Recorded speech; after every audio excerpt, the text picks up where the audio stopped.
Set for third overtime as Charlotte and St. Bonaventure are tied at 79. And for the second time this year, Mark Schmidt's team plays beyond double overtime. In fact, they played 4 overtimes, as we've highlighted. A little different score. They defeated Ohio 112-107 in longest game in four Bonaventure OTs. history, and we're just one away from equaling that. we're having fun here today. Still got a ways to go for that UConn-Syracuse game, the Big East tournament a couple of years ago. That went, what, 7? Yeah, and I coached a 4 overtime game when I was a head coach at Niagara, so it's needless to say, I needed a cold beverage after that one. And I'm going to need one tonight as well.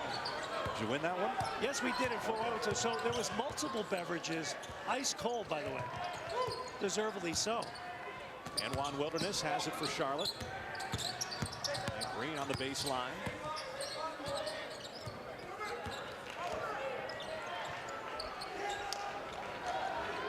Mentioned Charlotte, 2 overtime games this year, both went double OT. First time they've been extended beyond the second overtime. Briscoe has 20 points, feeds Green in the corner. The triple's no good. Long rebound out to Adeboye. It's got Barnett back.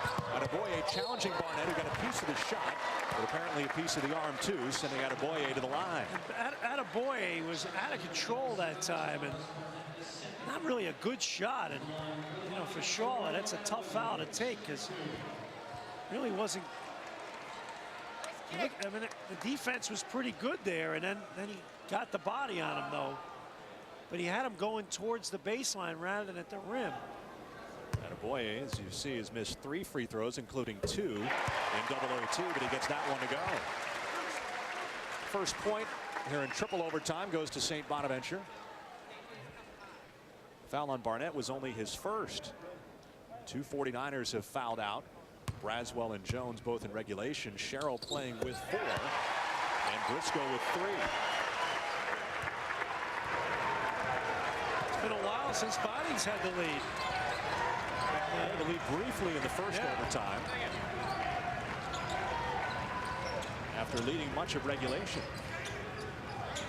Charlotte's kind of had the upper hand in overtime. Down low, nice entry feed to Sherrill. He puts it in. Great play there. Feed. And they swung it, and that's what they were looking for. They brought Wilderness up to the high post, a little high-low, and he got tremendous position inside.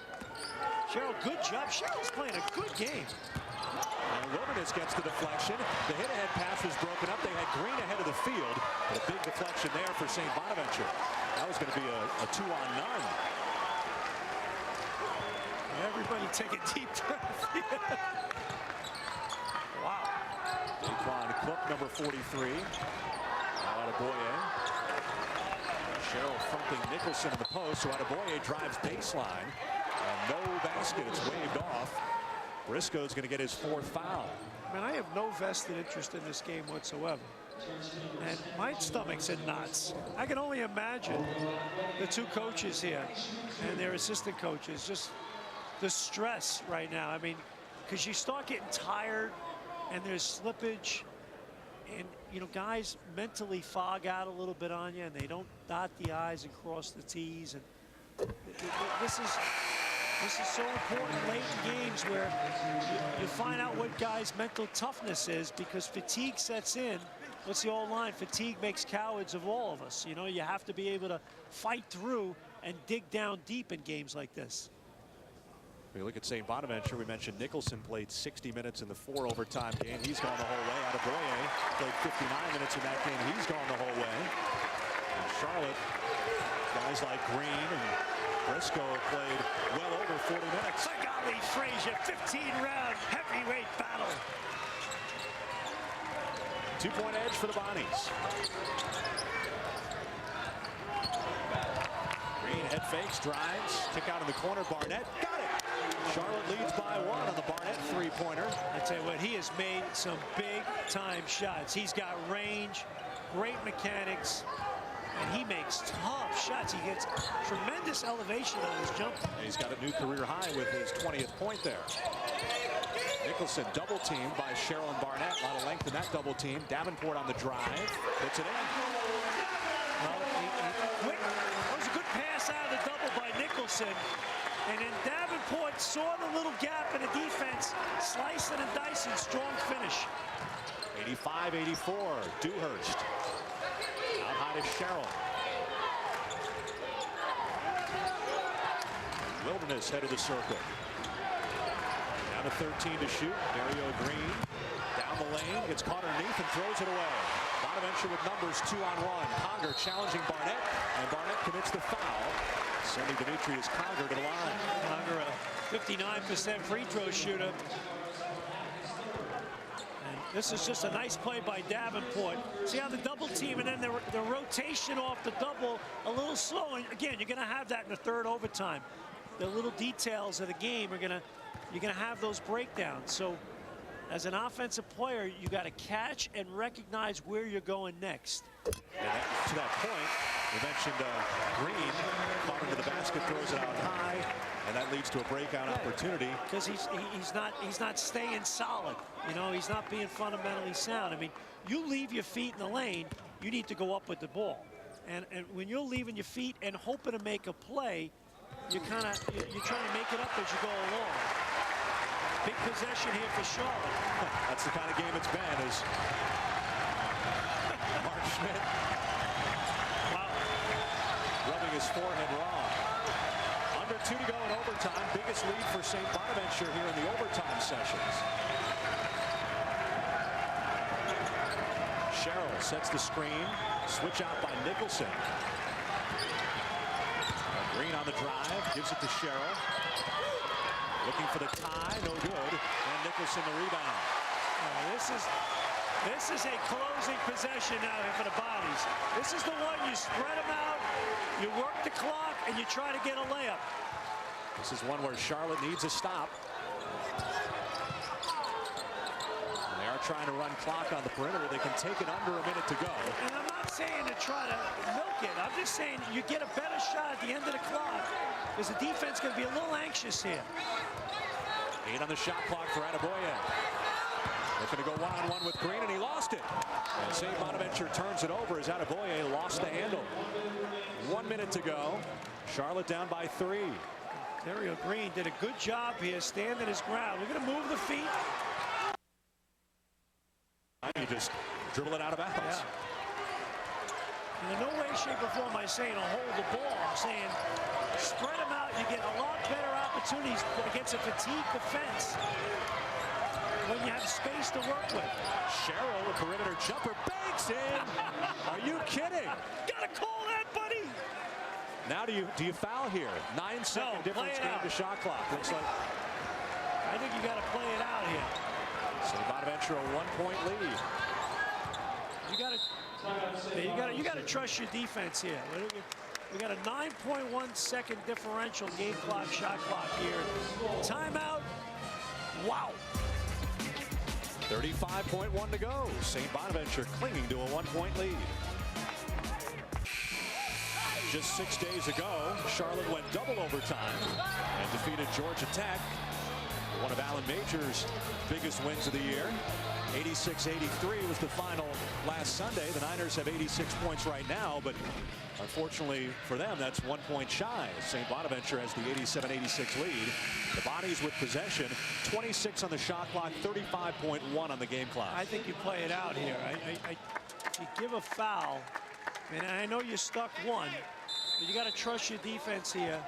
You don't want it to get it to a 2 or 3 point. And if you're going to foul, make sure you foul this guy right here with the ball because he struggled with the line. If you're going to play it out, though, you have to corral the rebound. Absolutely. Adeboye has a lane to the basket. Layup is deflected by Barnett, but it went in the basket anyway. It would have been goaltending had it not gone in. Green on the drive. They need a 3. He kicks it out. Foot was on the line, and it's good, but it's a 2-point shot. The foot was on the line for Sherrill. And so Charlotte has to foul with 14.4 to go. That's a bad break, but a good call by the officials. Going for the steal, Dewhurst gets the reach in. Almost had a steal there. I tell you, Sherrill thought he had the 3, but his foot was on the line. But Davenport real shaky in that, and here it is right here. Good call by the officials. Wow. Had the foot on the line. KJ Sherrill has not hit a 3 this year and was just a couple of shoe sizes away from having one. Wow. So Daquan Cook will be at the line. He had a couple of big free throws to send the game to overtime at the end of regulation. 12.4 to go. And that one rims out. Charlotte does have a foul to give here. I'm sorry, has a timeout. I apologize. Has a timeout.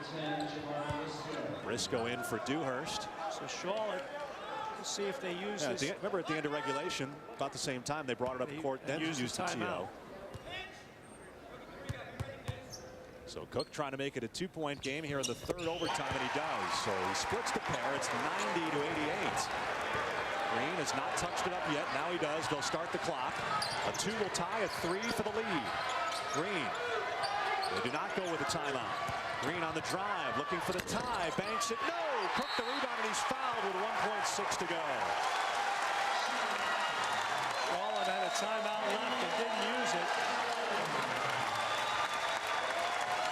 And I have no problem with that call whatsoever by Allen Major. And they got a good look. They got a good look.